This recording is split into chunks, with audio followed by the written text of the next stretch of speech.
One of the questions we get asked a lot is, why is my hair thinning and what do I do about it? Number one, here's the three major causes of hair loss. Very important to address them. So the number one cause of hair thinning is low iron.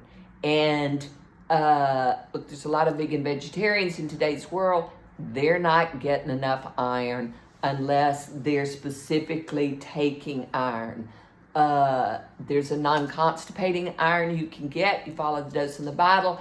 Floradix, a Swiss product, very excellent. You can follow the dose in the bottle. Take that.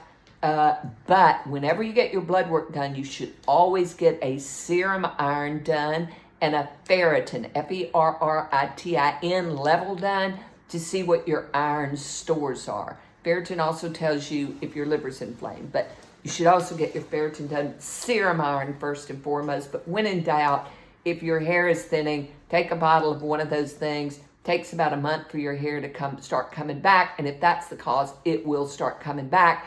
If you don't need it, you'll just waste it by pooping it out. So you're not going to hurt yourself. Number two cause of hair loss is low adrenals. Part of why I have Adrenal Life Force on the website.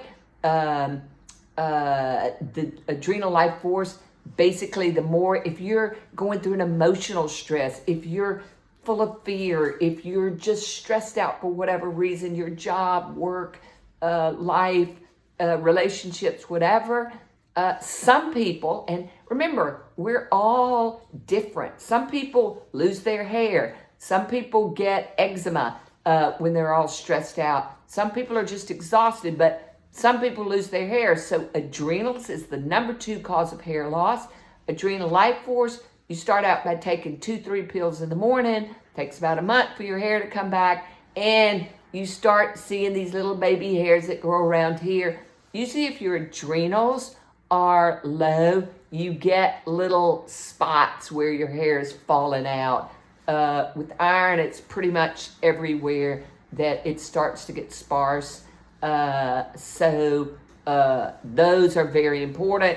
Doesn't hurt to take those anytime, but very important that. Number three is low thyroid. Now, with low thyroid, again, thyroid support, you start out by taking one pill every other day, as long as you don't notice that you're speedy or you're not sleeping well or you feel tense at all.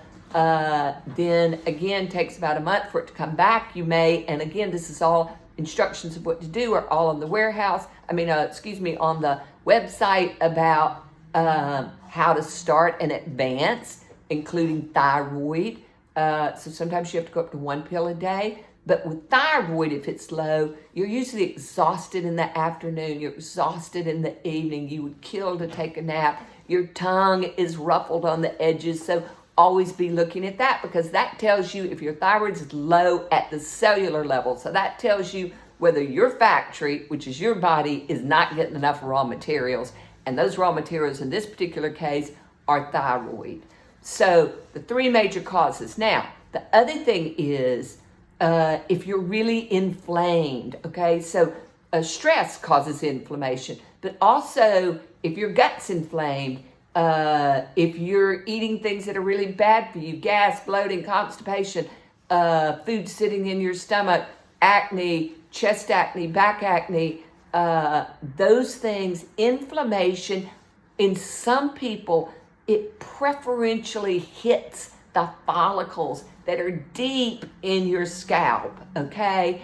And so some people, and the stem cells of the follicles are right at the deepest part. So for instance, people who do extensions or weaves, any of that sort of thing, it's putting traction on the hairs and the follicles and the stem cells, which are very fragile in some people. So they start to lose their hair because of that. You can kill those stem cells in the hair follicle, in which case the hair follicle is dead. That's a problem, which is I'm not big on, weaves for a long time, extensions, etc., because a lot of women ultimately, after wearing extensions for years, or weaves, they basically end up losing their hair. So some of the things that we also do for that, you can look and see if anybody in your part of the world or your area does carboxy therapy, where you blow carbon dioxide deep into the scalp. It's a tiny little needle. It's a weird thing, but it really works to help if those hair follicles and the stem cells in those hair follicles are not dead, but they're just assaulted and inflamed. Carboxy therapy, blowing the carbon dioxide in there, basically will turn back on, stimulate those stem cells. So there's a therapy that really works. But again, if your thyroid's low, if your adrenals are low, if your iron's low, there's nothing that's going to make it come back until you treat those things. So very important, those things. And then also anti-inflammatory. So be using your glutathione, be using your vitamin D, be using the things that makes those stem cells healthier and more youthfully functioning. So hope that helps, because it's a huge problem and an increasing problem. And COVID, it's an inflammatory virus, has caused more inflammation. And some people are genetically prone to lose their hair. Find out if the women in your family lose their hair. That's when you have to bring in carboxy therapy, but you make sure your thyroid, your adrenals, your iron, everything are perfect, because you can slow down that genetically programmed hair loss as well. Okay, thank you. Hope that helps.